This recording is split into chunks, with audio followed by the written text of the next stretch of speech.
De todos los temores que se apoderan de nuestro corazón, ningún temor es más fuerte que el temor de la muerte. Algunos te dirán que la muerte es una parte natural de la vida.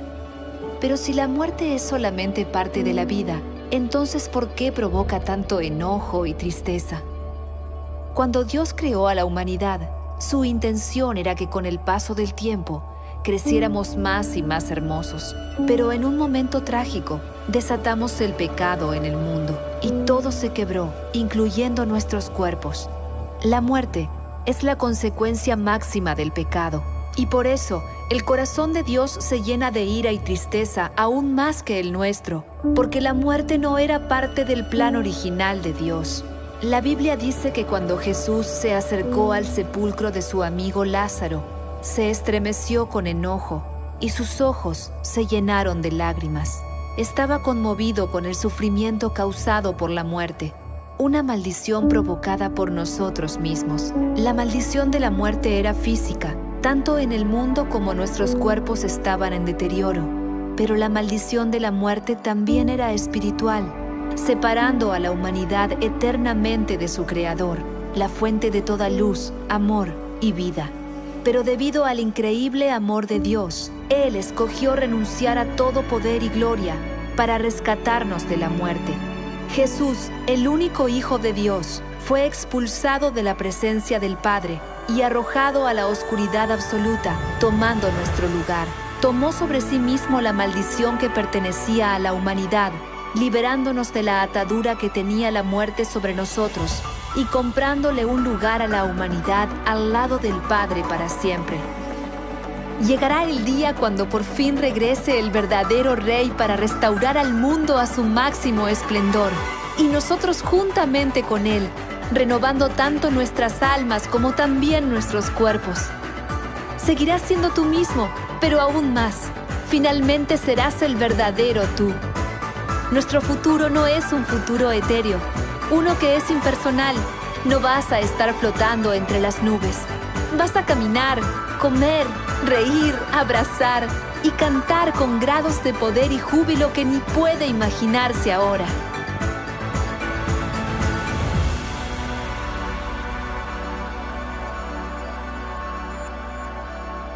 Algunos te dirán que no hay que temer a la muerte porque es parte de la vida. Pero Jesús dice que no hay que temer a la muerte porque la muerte ya ha sido derrotada. Y llegará el día cuando Jesús te abrace con sus manos cicatrizadas por los clavos y te dirá: bienvenido a casa.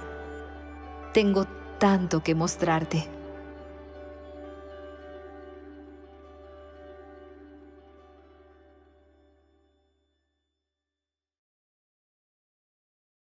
Hola, buenos días. Continuamos con nuestra serie de mensajes llamada De regreso a casa. Y es que no es fácil hablar de temas que tienen que ver con la incertidumbre del futuro, de la muerte, el sufrimiento o aún más allá de lo que hay después de la muerte.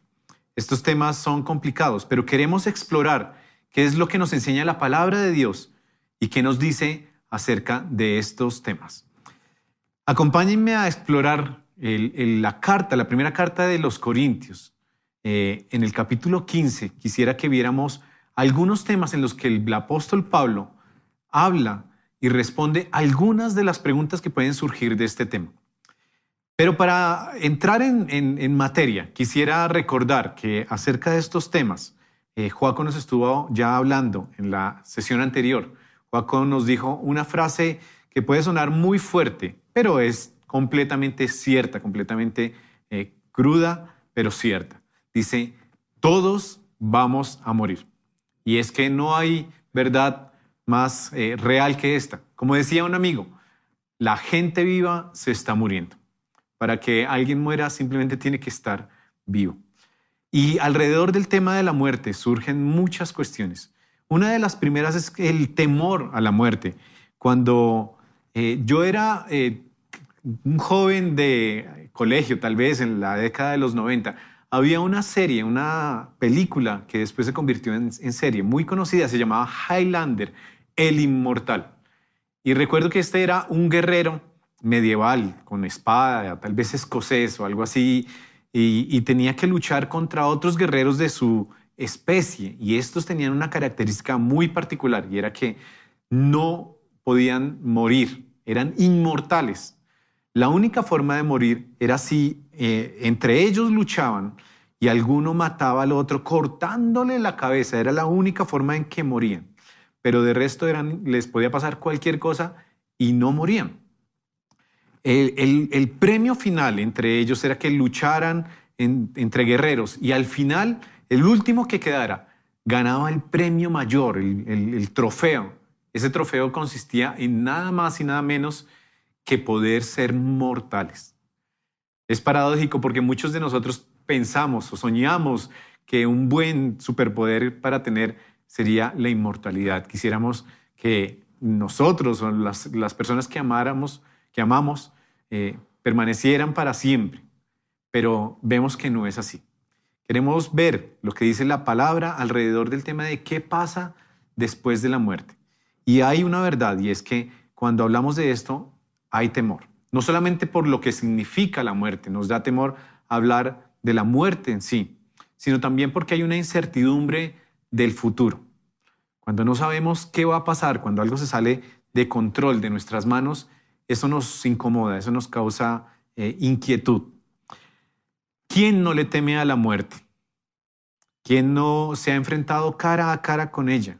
¿O quién no ha estado cerca a algún ser querido que está enfrentando la muerte y no le teme? Bueno, yo sí.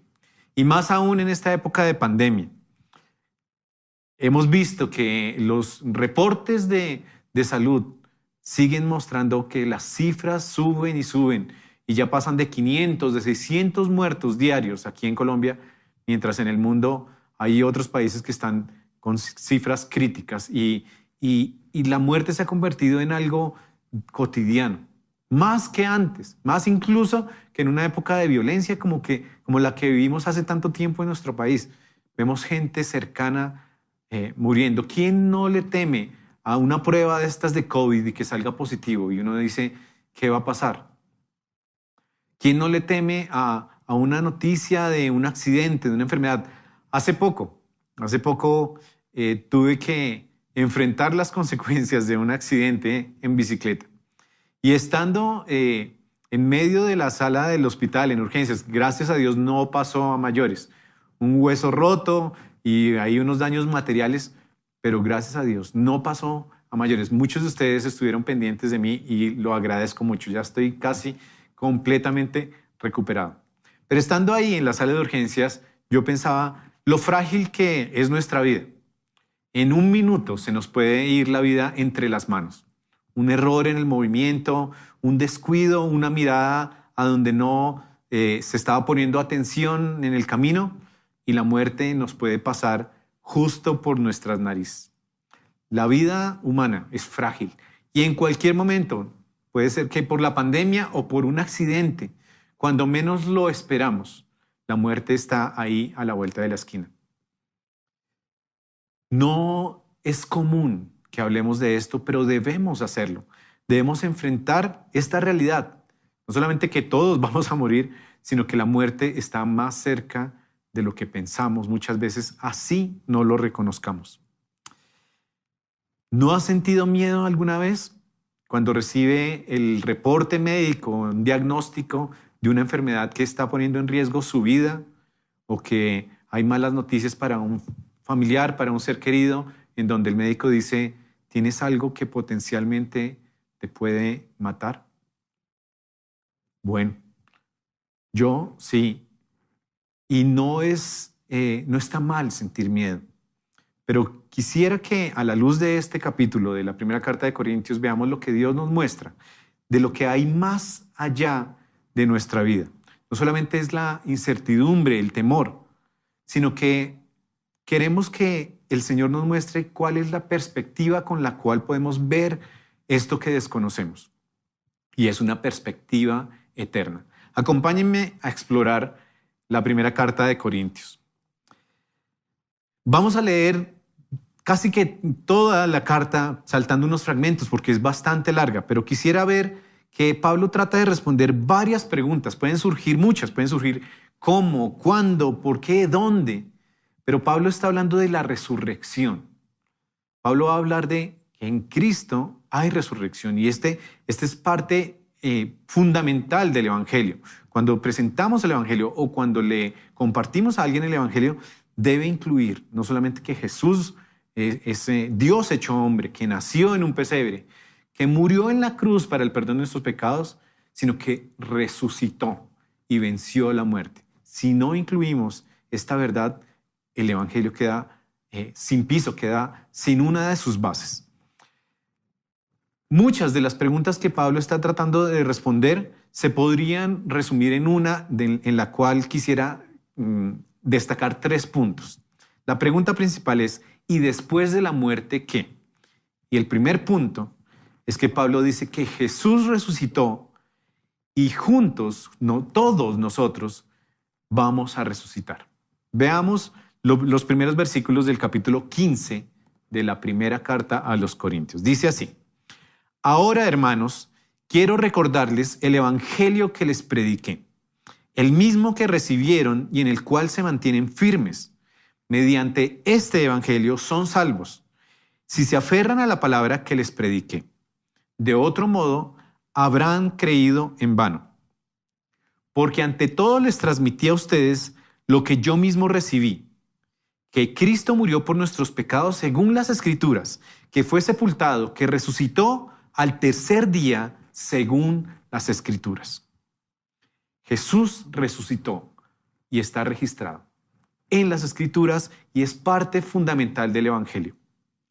También en este punto Pablo va desarrollando la idea de que no solamente quedó registrado en las Escrituras, sino que hubo muchos testigos. Veamos el versículo 5, dice: se apareció a Cefas y luego a los 12, después a más de 500 hermanos, y por último se apareció a Jacobo, a los apóstoles, y a uno que, como nacido fuera de tiempo, también se me apareció a mí. Pablo está diciendo, yo puedo ser considerado como uno de los apóstoles también, aunque no estuve con ellos, pero Jesús se me apareció a mí. Y es fundamental porque Pablo está diciendo aquí que sean ellos estuvieron con Jesús o sea él después de tiempo, eso es lo que predicamos, dice él. Y esto es lo que ustedes han creído, le está diciendo a los corintios y nos está diciendo a nosotros. Nuestra fe en Jesucristo, el mensaje, la buena noticia del Evangelio, debe estar fundamentada sobre la resurrección de Jesucristo. Pablo también empieza a mostrar que en medio de la comunidad de los corintios hay dudas, hay preguntas, y dice así, dice, ahora bien, si se predica que Cristo ha sido levantado entre los muertos, ¿cómo dicen algunos de ustedes que no hay resurrección? Él está corrigiendo, no despreciando sino aclarando. Si no hay resurrección, entonces ni siquiera Cristo ha resucitado. Y si Cristo no ha resucitado, nuestra predicación no sirve para nada, como tampoco la fe de ustedes. Pablo le está diciendo a los corintios, si no creen en la resurrección, el evangelio se cae, queda sin bases, queda sin fundamento. No sirve de nada. La fe en que ustedes depositan en Jesús, ¿para qué? La fe, si nosotros decimos creer en Jesús, debe incluir que Jesús resucitó y que no cabe duda de ello. Pablo sigue diciendo, aún más resultaríamos falsos testigos de Dios por haber testificado que Dios resucitó a Cristo.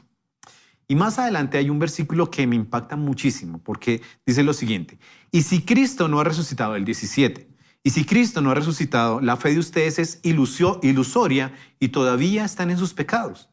Si Cristo no ha resucitado, simplemente estamos creyendo que nuestros pecados fueron perdonados por alguien que no tiene el poder de vencer a la muerte, lo cual querría decir que estamos todavía esclavos de nuestro pecado. En este caso, dice Pablo, también están perdidos los que murieron en Cristo.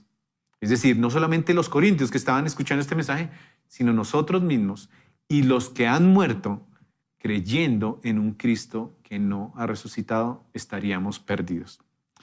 En el versículo 19 dice esto, ponga mucha atención a esto, dice, si la esperanza que tenemos en Cristo fuera solo para esta vida, seríamos los más desdichados de todos los mortales. Imagínese usted a alguien muy, muy infeliz, alguien totalmente desgraciado, alguien que está en la inmunda, diríamos, alguien que lo ha perdido todo lo material, alguien que está en la quiebra, alguien que tiene el corazón roto en 1000 pedazos, alguien que ha perdido seres queridos, alguien que no es feliz con absolutamente nada, y aún siendo muy rico en posesiones, es completamente infeliz. O imaginemos a alguien totalmente desposeído y completamente infeliz.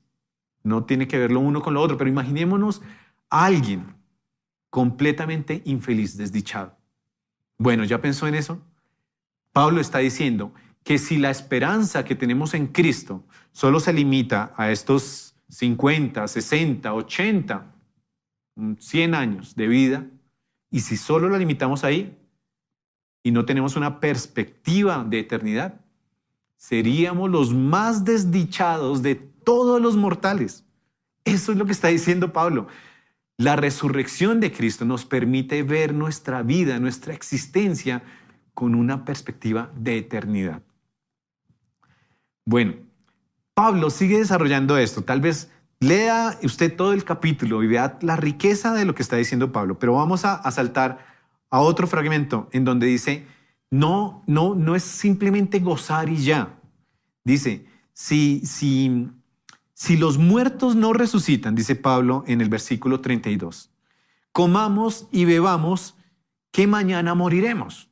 Si nuestra vida, si nuestra existencia solamente tiene un propósito aquí, en este mundo, y no creemos en la resurrección, si no creemos en la eternidad, pues dediquémonos a los placeres o a lo que nos trate de llenar ese vacío de existencia que todos los seres humanos tenemos. Comamos y bebamos, que mañana moriremos, y ahí se acaba todo. Pero Pablo también está apuntando a que nuestra fe en Jesucristo resucitado, y en que todos vamos a resucitar por sus méritos, por su gracia, por su misericordia, porque Él venció la muerte, entonces nuestra vida tiene un propósito mucho mayor que el simple hecho de tener una vida buena en este mundo, más de comer y beber, porque simplemente vamos a morir y ya no. Si hay una perspectiva de eternidad, nuestra vida tiene que tomar ese sentido desde ya, desde aquí y ahora. La palabra de Dios enseña que todos vamos a resucitar. Todos resucitaremos. En el Evangelio de Juan dice lo siguiente: no se asombren de esto, porque viene la hora en que todos los que están en los sepulcros oirán su voz y saldrán de allí. Los que han hecho el bien resucitarán para tener vida, pero los que han practicado el mal resucitarán para ser juzgados. Todos resucitaremos, no solo los que han creído en Jesús. Ahí está la diferencia entre una eternidad junto a Dios, junto al Padre, junto al Creador, y una eternidad completamente alejados de Dios. Esta es la diferencia. Esto es lo que marca la diferencia entre quien ha depositado su fe en ese Jesús resucitado y quien la ha ignorado o la ha rechazado. Pero todos vamos a resucitar. La Biblia habla del día del Señor, del juicio final, y dice que Jesús va a venir y juzgará a todos. Y en ese día, no sabemos ni cómo ni cuándo, pero resucitarán, los muertos se levantarán y unos estarán con Él por la eternidad y otros estarán alejados de Él por la eternidad. Entonces, para resumir este primer punto, hasta aquí lo que Pablo estaba mostrando es que Jesús resucitó y nosotros resucitaremos. Hasta esta parte del capítulo 15 de la primera carta de Pablo, esto es lo que se podría resumir en esta frase. Jesús resucitó, y eso es una verdad fundamental del Evangelio, y todos resucitaremos. La siguiente responde un poco a la pregunta, ¿cómo sería eso? ¿De qué forma vamos a resucitar? Pablo en el versículo 35 dice lo siguiente: tal vez alguien pregunte, ¿cómo resucitarán los muertos? ¿Con qué clase de cuerpo vendrán? ¡Qué tontería! Lo que tú siembras no cobra vida a menos que muera. Esta expresión de Pablo no es que está despreciando la duda o la pregunta de los corintios y de muchos de nosotros de cómo resucitarán los muertos, con qué clase de cuerpo vendrán, cómo vamos a ser cuando resucitemos.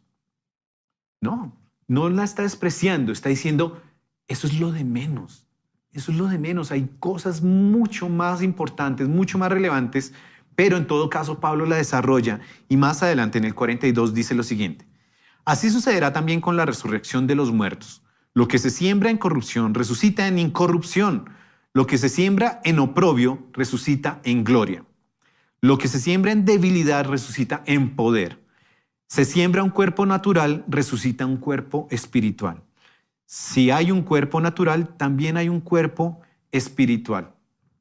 Pablo está diciendo, no se puede responder exactamente cómo va a ser ese cuerpo, pero sí está diciendo que el cuerpo natural es diferente al cuerpo espiritual.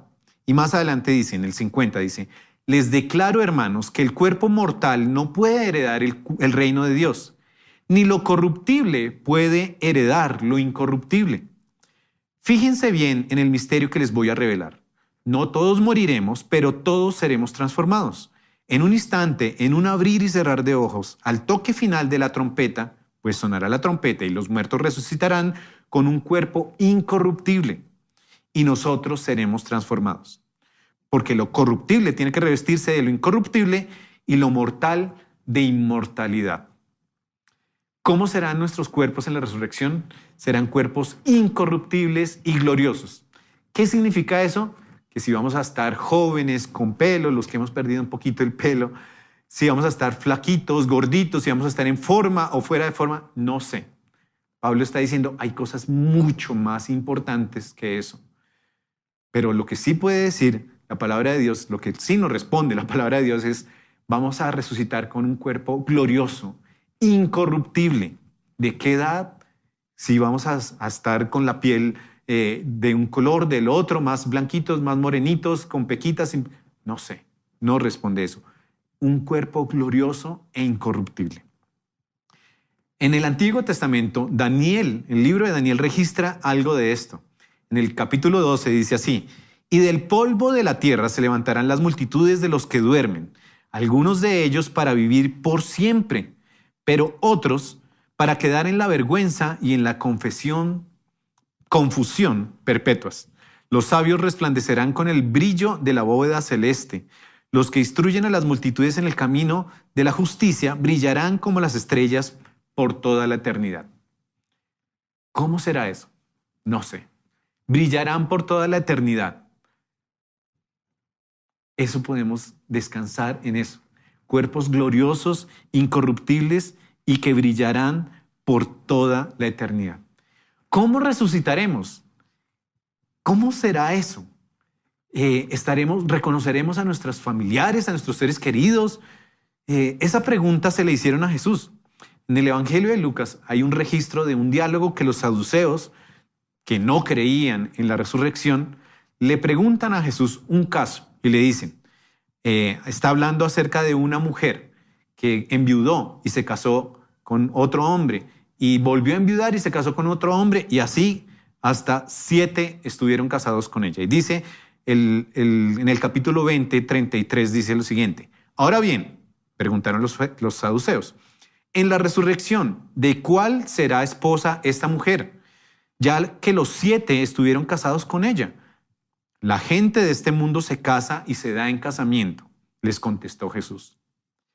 Pero en cuanto a los que sean dignos de tomar parte en el mundo venidero por la resurrección, esos no se casarán ni serán dados en casamiento, ni tampoco podrán morir, pues serán como los ángeles. Son hijos de Dios porque toman parte en la resurrección. Tal vez algunos de aquí, al escuchar esta noticia, se alegren y digan, bueno, no nos vamos a casar y no estaremos allá casados. Algunos pueden decir, eso es buena noticia. Otros dirán, no, ¿cómo así? No voy a estar con mi esposa, no la voy a reconocer, no. ¿Cómo será eso? No sé. Lo que Pablo estaba diciendo antes. Hay cosas mucho más importantes que esos detalles. Y tal vez ahorita nos pueda doler. ¿Cómo así no vamos a reconocer a nuestros seres queridos?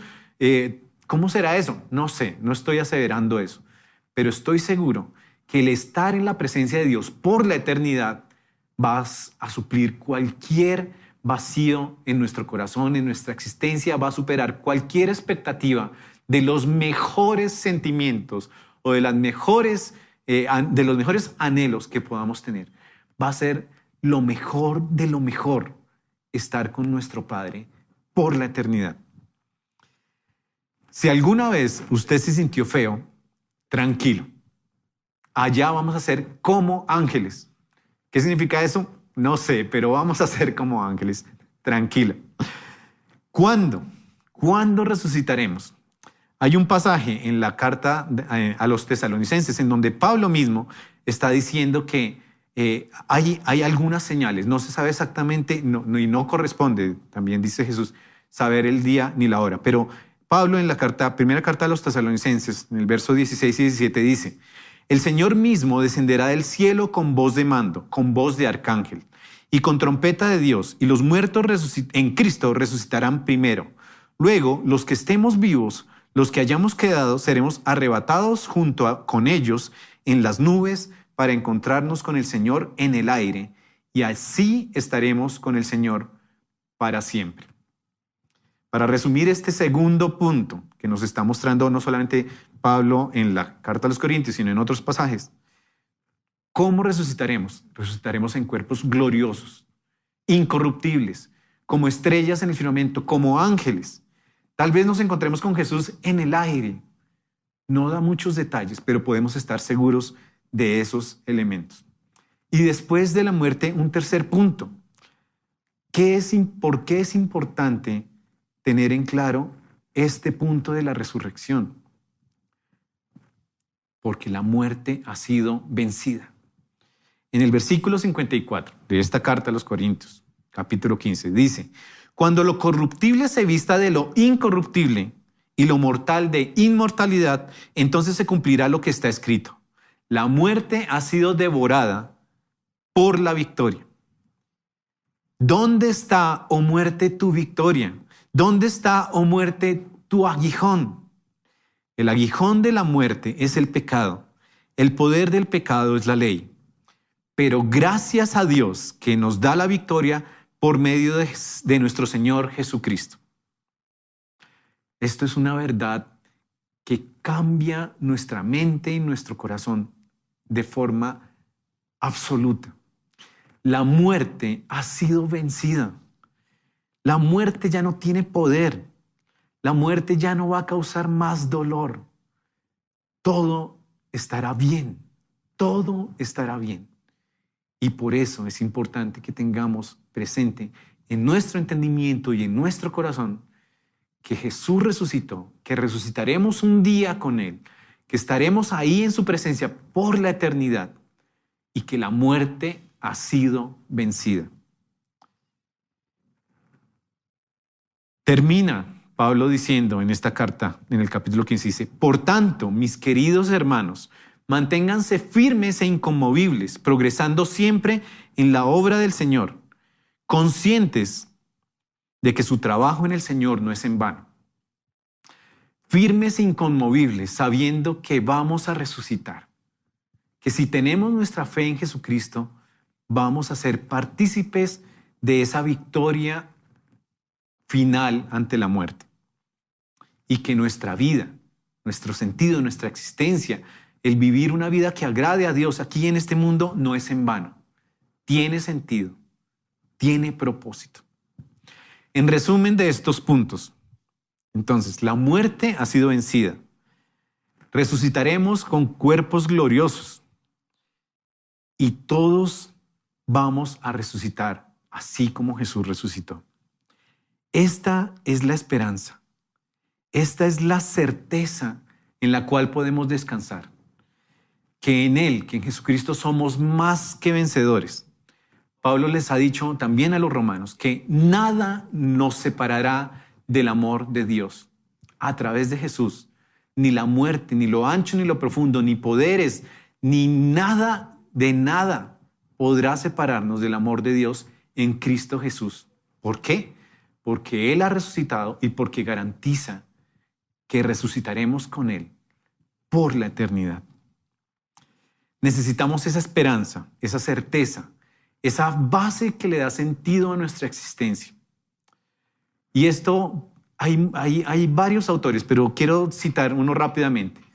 Un filósofo y psicólogo que sobrevivió a los campos de concentración en la Segunda Guerra Mundial, Viktor Frankl, dice que en su libro El hombre en busca de sentido, dice que los prisioneros que perdían la esperanza, que no encontraban una razón por la cual seguir luchando, seguir resistiendo todas esas torturas y castigos a los que fueron sometidos, los que ya no encontraban alguna buena noticia por la cual luchar en el futuro, era fácilmente que perdieran todas las fuerzas y que llegaran las enfermedades y su vida terminaba de una forma rápida. Mientras que los que tenían alguna esperanza, alguna luz de seguir luchando, de seguir aguantando, los que creían en algo espiritual o incluso por los que recibían alguna noticia de sus familiares y decían, todavía tengo por qué luchar, esos aguantaban hasta lo indecible. Y lo resume diciendo que una frase que está citada así dice, esta es la libertad espiritual que no se nos puede arrebatar, lo que hace que la vida tenga sentido y propósito. Esa decisión de decir, yo decido poner mi esperanza en este autor, lo que dice es lo que le daba la libertad a la persona. Por más que le quitaran todas las demás libertades, al final esta persona tenía la capacidad de decidir seguir creyendo en una causa final, en una causa que lo ayudaba a seguir luchando. Pues cuánto más nosotros, como creyentes en Jesucristo, como creyentes en Dios, en su palabra, podemos encontrar en esta esperanza de que Jesús resucitó y por eso tenemos la esperanza, la promesa de que resucitaremos con Él, nuestra mejor base, nuestro mejor fundamento, nuestra mejor razón por la cual seguir luchando, lo que tengamos que seguir luchando. En Él somos más que vencedores. En Él encontramos no solamente paz y tranquilidad, sino un aliciente para soportar hasta los dolores más increíbles, más insufribles, hasta los peores dolores. Y pienso aquí en una ilustración muy especial, muy particular, y es que hace unos años, mi papá, ya mayor, tenía más de 85 años, recibe la noticia que tiene un tumor maligno en la base de su columna. Y justo unos días antes de que el médico le entregue a él el diagnóstico en donde le iba a informar esto, yo tuve la oportunidad de venir aquí a Colombia, estábamos viviendo fuera en Guatemala, y poder tener una conversación con él. Y recuerdo que hablamos de eso. Le dije, padre, ¿tú estás consciente que mañana el médico te puede dar una mala noticia, una muy mala noticia, una noticia catastrófica que te puede decir que ya tu vida está colgando de un día, de un hilo, se pueden contar los días tal vez? Y él me dijo, sí, estoy listo para encontrarme con el Señor, porque confío en Él. Y hablamos y oramos y compartimos una lectura muy, muy especial que quiero compartir con ustedes en este momento. Y es que en el capítulo 21 de Apocalipsis dice así, oí una potente voz que provenía del trono y decía, aquí entre los seres humanos está la morada de Dios. Él acampará en medio de ellos y ellos serán su pueblo. Dios mismo estará con ellos y será su Dios. Él les enjugará toda lágrima de los ojos. Ya no habrá muerte, ni llanto, ni lamento, ni dolor, porque las primeras cosas han dejado de existir. Leímos este pasaje con mi papá.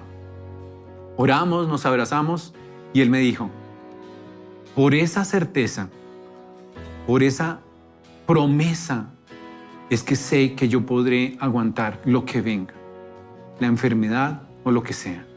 Y estoy listo para encontrarme con el Señor.